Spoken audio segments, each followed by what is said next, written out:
मेरो कविताको शीर्षक छ म राणै छु। बच्चामा सँगै खेलेका साथीहरूले बच्चा पाइसके, श्रीमतीको हातबाट 2-3 झापड खाइसके, तर म राणै छु। उमेरले डाँडा काटिसक्यो, पछाडिको भाइले पनि बिहे गर्न आँटिसक्यो। म लाज पछेको बिचरा, मेरी जोइ छैन, जोइ खोजिदिने पनि कोही छैन, त्यसैले म राणै छु।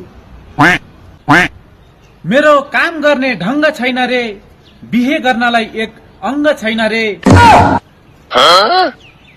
सबैले जोइ नपाया राणो भन्छन्, म सुन्न सक्दैन, च्वाक केटी भेट्दा पनि आई लभ यु भन्न सक्दैन, त्यसैले म राणै छु। जिउडाल हेर कति राम्रो छु, मान्छे पनि हरिब छु, हुन त म मुखियाको भान्जा हुँ तर गरिब छु। कसैले भन्छन् बिहे गर्नलाई लोन गर, ऋण भुन्यो कि मन जर आउँछ, छोरी दिनेले फोन गर, म राणै छु, केटीबाट टाढै छु।